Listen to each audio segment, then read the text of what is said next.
안녕하세요. 마더텅 생활관리 배준호입니다. 자, 오늘 살펴볼 거는 이제 윤리 문제에 대한 탐구와 성찰 뭐 이런 건데 뭐 사실 그렇게 엄청난 비중이 있는 그런 부분은 아닙니다. 잘 출제되지 않고 실제 뭐 출제된다고 하더라도 그냥 잘 읽고 풀어주면 되는 그냥 독해형 문제로 출제될 가능성이 매우 높기 때문에 뭐 이거를 꼭 암기해야지 뭐 이런 식의 보실 필요는 없어요. 그냥 편하게 그냥 내용 한번 봐주시면 됩니다. 자, 윤리 문제의 도덕적 탐구 뭐 이렇게 나와 있는데 윤리 문제를 보기 위해서는 도덕적 추론 과정을 거쳐서 판단 내리고 실천하는 것이다. 뭐 이런 의미입니다. 특별히 뭐 어려운 건 없어요. 이거 막 외우실 필요 전혀 없습니다. 뭐 비판적 사고, 배려적 사고, 도덕적 상상력이 필요하다. 내신이면은 약간 이런 거 좀 깊게 봐주셔도 괜찮은데 수능 여러분 우린 지금 수능 공부하는 거니까 이거 그냥 가볍게 봐주시면 돼요. 이런 것들이 있구나. 그냥 이런 정도로 봐주시면 됩니다. 도덕적 탐구의 과정 뭐 이렇게 나와 있는데 뭐 사실 수능에는 이런 부분들이 뭐 디테일하게 출제된 적은 없습니다. 그냥 읽고 풀 수 있게 그렇게 나오기 때문에 하여튼 걱정 안 하셔도 됩니다. 근데 이 부분은 좀 보고 갈게요. 토론의 중요성. 존 스튜어트 밀. 우리 존 스튜어트 밀 뭘로 알죠? 뭘로 알죠? 우리가 질적 공리주의자로 알죠? 벤담의 제자였고 질적 공리주의자. 우리 밀이 근데 아주 인류의 역사에 남을 고전인 무슨 책을 썼다? 자유론이라는 책을 썼습니다. 저도 굉장히 좋아하는 책입니다. 이 자유론이라는 것은 한마디로 얘기하면 우리 인간의 자유를 함부로 억압하면 안 된다. 특히 국가가 인간의 자유를 함부로 억압하면 안 된다. 남에게 피해를 끼치지 않는 한 그 개인의 자유는 최대한 보장해줘야 된다는 게 이 자유론의 핵심인데 이제 여기서 강조하는 것 중에 이 책에서 강조하는 것 중에 하나가 바로 토론의 중요성입니다.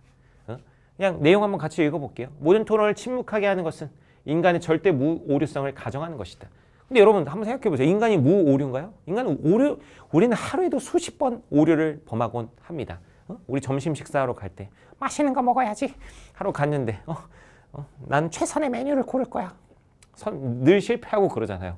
선택한 메뉴 아니면 매장이 실패였다. 이런 거 우리 늘 겪잖아. 늘 우리는 오류를 겪고 삽니다. 제가 그냥 가벼운 얘기를 했는데 하여튼 인간은 늘 오류를 저지르고 살아요. 근데 이 오류를 그나마 최소화할 수 있는 방법, 그 방법은 뭐다? 바로 뭐야? 토론이다라는 거야.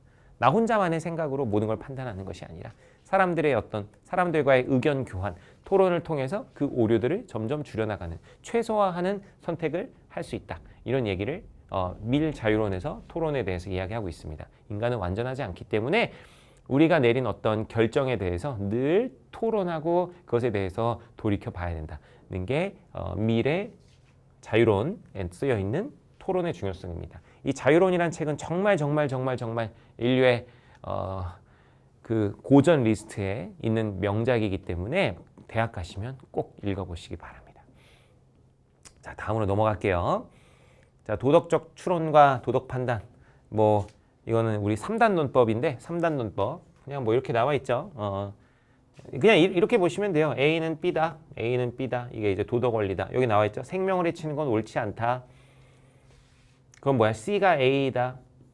그럼 뇌사를 죽음으로 인정하는 건 생명을 해치는 것이다. 자, 그러면 결론이 뭐야? 자, 봐봐요. A는 B다. C는 A다. 그건 뭐야? C는 뭐가 된다? B가 된다. 이게 이제 결론이죠. 그래서 뇌사를 죽음으로 인정하는 것은 옳지 않다. 일종의 뭡니까, 여러분? 3단 논법이죠. 3단 논법. 그래서 3단 논법에 대한 이야기가 나와 있습니다. 전혀 어렵지 않습니다. 그냥 봐주시고 그렇구나 봐주시면 됩니다. 자, 다음으로 넘어가서 자, 윤리적 성찰과 실천인데 이 부분은 뭐 그냥 뭐 유명한 사람들의 말들이 좀 있어요. 그래서 그 말들 그냥 좀 살펴보고 넘어가도록 하겠습니다. 자, 윤리적 성찰. 그냥 우리가 윤리적으로 늘 스스로를 돌이켜 봐야 된다 이런 얘기예요. 당연한 얘기 아닙니까? 윤리적 성찰을 특히나 강조했던 인류 역사에 남는 아주 유명한 사람 누굽니까? 소크라테스죠. 소크라테스가 뭐라 그래요? 너 자신을 알라 그러잖아. 너 자신을 알라. 너 자신을 알라. 이 너 자신을 알라라는 의미가 원래 뭐예요? 소크라테스가 살던 시기에는 소피스트들이 엄청 설치고 다니던 시기입니다. 소피스트들은 다 자기가 잘났다고 이제 하면서 하고 다녔어요.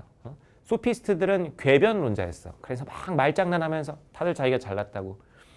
자, 그걸 지켜본 소크라테스가 얘기하는 거죠. 야, 너는 그렇게 입 좀 고만 털고 일단 너 자신부터 좀 알아라.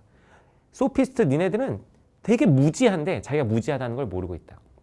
일단 우리 어떤 윤리나 도덕이나 진리의 출발은 내가 아무것도 모른다는 것에서 출발해야 된다. 그게 소크라테스가 한 뭡니까? 너 자신을 알랍니다.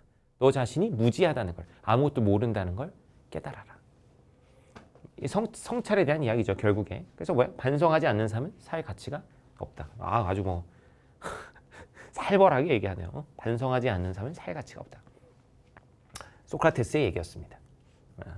우리 윤사하는 친구들은 소크라테스 자세히 배우죠. 뭐 생윤이기 때문에 뭐 너무 깊게 들어갈 필요는 없습니다. 자, 윤리적 성찰의 방법 한번 볼게요. 이 방법에 대해서 그냥 역시 눈으로 좀 한번 보고 가겠습니다. 자, 거경은 자, 마음속에 경건함을 모으는 거야. 그래서 마음을 한 곳으로 모아 흐트러짐이 없이 한다. 이렇게 이제 이야기하고요.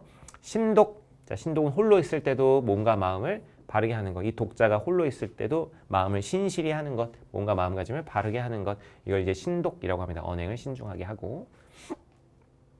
자, 사회적 차원에서 보면은 윤리적 성찰의 방법이 이제 토론을 통한 것이 있어요. 아까 봤던 그 존 스튜어트 밀의 자유론에 나왔던 토론의 중요성, 이런 것들 좀 떠올리시면 될 것 같습니다. 뭐 증자라는 사람이 있는데, 자, 증자는 일일삼성이라는 걸 얘기합니다. 세 가지를 성찰해봐라. 남을 돕는데 정성스럽게 하였는가? 친구랑 교제하는데 신의를 다하였는가? 스승의 배운 것을 잘 익혔는가? 이런 세 가지를 스스로 물어보고 성찰해라. 뭐 이런 이야기를 하고 있습니다. 이것도 뭐 크게 어렵진 않고요. 그냥 그렇구나 봐주시면 돼요. 증자의 일일삼성을 외워야지. 그러실 필요는 없습니다. 그냥 이런 말들이 있구나 보시면 돼요. 자, 그래서 뭐 여기 나와 있는데 나머지 내용들은 특별히 뭐 어려운 건 없습니다. 근데 이제 아리스토텔레스와 맹자와 이 그냥 한 말 좀 살펴보고 갈게요. 이것도 외우실 필요는 없어요. 자, 아리스토텔레스는 도덕적 행동의 반복된 실천을 통해서 우리가 뭐에 이뤄야 된다? 중용에 이뤄야 된다. 중용이라는 거는 치우치지 않은 상태를 말합니다. 아리스토텔레스의 중용은 치우치지 않은 상태를 말해요. 치우치지 않은 상태. 치우치지 않음을 말합니다. 그래서 예를 들면 용기가 너무 지나치면 뭐가 돼요? 만용이 돼요. 그래서 절대 이길 수 없는 상황에서 막 무조건 돌진해서 죽음을 맞이하는 거. 이건 만용입니다. 용기가 부족하면 뭐가 돼요? 비겁이 돼요. 그래가지고 지금 나가서 싸워야 되는데 비겁해서 계속 도망만 치는 거야. 그래서 만용과 비겁 사이의 중용, 그게 바로 뭡니까? 용기입니다. 용기, 이런 거 강조하는 거 아리스토텔레스. 자, 맹자 같은 경우는 뭐라 그러느냐? 의로운 행위를 실천을 해. 이걸 이제 윤사하는 친구들한테 집의라 그래. 의로움을 모아요. 그래가지고 굳센 기운을 형성해야 돼. 그걸 뭐라고 해요? 호연지기라고 하죠. 호연지기. 자, 이는 뭐라 그러냐면 지식과 견문이 넓지 못한 걸 걱정할 게 아니라 우리가 실천하지 못하는 걸 걱정해라. 뭐 이런 이야기들 합니다. 외우실 필요는 없습니다. 근데 굳이 하나 외우자면 아리스토텔레스의 중용 정도 좀 이해해 두시기 바랍니다. 치우치지 않은 상태. 그래가지고 뭐라고요? 비겁과 만용 사이에 용기를 우리는 가져야 된다. 이런 얘기를 하는 거죠. 자, 문제풀이 한번 해보도록 하겠습니다. 자, 2016학년도 3월 학평 문제 한번 살펴보겠습니다. 자, 의견 발표를 자 한번 볼게요. 의견 발표를 억압하는 것은 그 의견을 지지하거나 반대하는 사람 모두에게 손해를 끼친다. 한 사람 위에 모든 인류가 동일한 의견이고 한 사람만 반대 의견을 갖는다고 해도 침묵을 강요해서는 안 된다. 그래서 함부로 침묵을 강요해서는 안 된다는 거. 이게 바로 뭐야? 미래 토론에 대한 이야기예요. 미래 토론에 대한. 미래 아까 존 스튜어트 밀. 우리는 토론을 통해서 인간의 어떤 무오류성에 대해서 계속 극복해 나가야 된다. 이런 얘기죠. 무오류성이 아니라 인간은 오류를 늘 저지르기 때문에 이 오류를 저지르는 것에 대해서 이제 극복해 나가야 된다. 이게 이제 미래 토론에 대한 관점입니다. 우리 생윤에서는 요새는 이렇게 빈칸 넣기 문제가 잘 출제되진 않는데 뭐 그래도 한번 연습해 봅시다, 여러분. 어떤 문제에 대해서 함께 검토하고 협의하는 거. 경제 위기 극복하는 걸 이거 뭐예요? 토의라고 하겠죠. 경제 위기 극복을 위해서 토의한다. 일반 대중이 공통으로 제시하는 의견. 이걸 뭐라 그래? 무슨 조사라 그러죠? 여론조사라고 하죠. 여론조사. 자, 그래서 뭐에 대한 얘기입니까? 토론에 대한 거. 빈칸 꼭 못 넣어도 그냥 뭐 미래 토론에 대한 이 가 주제 자체가 토론에 대한 이야기니까 뭐 그런 거 골라주시면 되겠죠. 1번. 다수의 의견이 오류가 없음을 입증하는 숙고의 과정이다. 다수의 의견을 지금 오류가 없음을 입증하려고 하는 건가요? 토론이? 아니요. 2번. 인간의 무오류성을 전제로 인간은 자, 토론한 이유가 뭡니까? 인간은 늘 오류를 저지르기 때문이죠. 무오류성을 전제로 하지 않습니다. 인간의 오류성을 전제로 하겠죠. 굳이 말을 바꿔보자면. 3번. 기존의 진리에 대해서 복종할 필요성을 확인. 기존의 진리가 오류일 수 있잖아요. 토론을 통해서 바뀔 수 있죠. 기존의 진리에 대해서 복종할 필요성을 확인하는 게 아닙니다. 기존의 진리가 틀렸을 수 있어요. 옛날의 진리는 뭐였어요, 여러분? 중세 때는 지구가 세계의 중앙이고 태양이 돈다 했잖아. 근데 어떻게 하는 거야? 갈릴레오 이런 사람들이 등장하면서 그 사람들이 이제 바꿔버리는 거지. 그래서 진리에 복종할 필요성을 확인하는 게 아니라 이제 새로운 진리에 접근해 가는 것입니다. 4번 오류를 최대한으로 줄이고 진리를 찾기 위한 논의의 과정. 그렇죠. 정답은 4번 되겠습니다. 5번 자신의 주장 관철을 유일한 목표로 상대방과 논쟁을 내 주장 관철을 토론에 무슨 토론이 무슨 검투사 대결입니까? 토론이 무슨 반드시 승리해야 되는 거야? 그런 게 아니죠. 진리를 찾기 위한 논의의 과정입니다. 5번 틀렸죠. 정답은 4번 되겠습니다. 자, 2019학년도 수능 문제입니다. 뭐 역시 어려운 건 없고 그냥 읽고 잘 풀어주시면 됩니다. 역시 뭐 토론에 대한 이야기인데 이것도 뭐 미래 토론에 대한 이야기예요. 근데 이 사람이 뭐 밀은 아니죠. 딱 봐도 뭐 현대 사람 같은데 밀은 아니지만 미래 그런 견해에 대한 이야기를 하고 있습니다. 한 사람이 권력을 가지고 있다고 해서 침묵시키는 것은 부당합니다. 전 인류가 한 사람을 침묵시키는 건 역시 부당합니다. 그 침묵시키는 의견이 오류라고 확신할 수 없고 오류라고 해도 그걸 함부로 침묵시켜서는 안 됩니다. 인간의 지적 능력은 한계가 있으므로 누구든 오류를 범할 수 있습니다. 그래서 그것을 반박하고 반증할 수 있는 자유가 필요합니다. 존 스튜어트 밀의 역시 자유론과 관련된 이야기입니다. 토론에 대한 이야기. 1번 토론에선 다수가 받아들일 수 없는 의견은 침묵시켜야 된다. 아니죠. 지금 뭐라 그래요? 받아들일 수 없다고 하더라도 그 사람의 의견을 존중해줘야 된다. 이런 얘기를 하고 있죠. 2번 토론의 전제 조건은 참이라고 검증된 진술만을 발언하는 것이다. 그럴 거면 토론을 왜 합니까? 토론은 자유롭게 하는 거죠. 자유롭게. 반박하고 반증할 수 있는 완벽한 자유가 포함되어야 되는 거고. 3번 토론에서는 진리로 공인된 견해를 비판할 자유를 제한해야 된다 그러는데 자 진리로 공인된 견해도 오류의 가능성으로부터 자유롭지 못하죠. 오류일 수도 있어요. 옛날에는 태양이 지구를 도는 것을 진리라고 생각했던 것. 그것이 결국 오류로 밝혀졌듯이 지금 우리가 진리라고 생각하는 것도 나중에 다 오류로 나타날 수 있습니다. 4번 토론의 자유와 인간의 완벽한 지적 능력이 진리 추구의 조건이다. 토론의 자유는 좋습니다. 그런데 인간이 완벽한 지적 능력이 있나요? 아니야. 인간은 늘 오류를 저질러요. 오류를 저지르기 때문에 토론을 하는 겁니다. X가 되겠고. 5번 토론에서 오류라고 합의된 소수 의견도 진리 탐구에 기여한다. 그렇죠. 토론 결과 그 의견이 결국 오류였다고 하더라도 그 토론 과정을 거치면서 어떤 기존에 있던 진리의 가치를 재확인할 수 있습니다. 그렇기 때문에 토론에서 오류라고 합의된 소수 의견도 당연히 그 토론을 통해서 다시 말씀드리지만 진리의 가치를 재확인하기 때문에 진리 탐구에 당연히 기여를 하죠. 그래서 정답은 5번이 되겠습니다. 자, 2020학년도 9월 모평 문제입니다. 토론의 핵심 쟁점인데요. 자, 여러분 토론의 쟁점을 구하실 때는 항상 이 갑과 을의 의견이 뭐하는 부분을 고르셔야 된다? 부딪히는 지점을 고르셔야 됩니다. 자, 한번 볼게요. 쟁점이니까 부딪혀야 된다고요. 둘의 의견이 뭐여야 된다? 둘의 의견이 부딪혀야 된다. 둘의 의견이 달라야 됩니다. 자, 의사는 질병에 관한 전문 지식을 지니지만 환자는 그러지 못합니다. 부모가 그 자녀의 선을 위해 간섭하듯이 의사도 환자의 선을 위해 온정적으로 간섭해야 됩니다.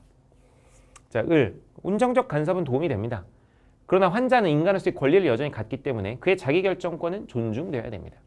갑, 환자 역시 인간입니다. 하지만 환자는 치료에 있어서 어린아이와 같기 때문에 의사는 환자의 의견이 아니라 의사는 환자의 의견이 아니라 의학적 판단에 따라야 됩니다.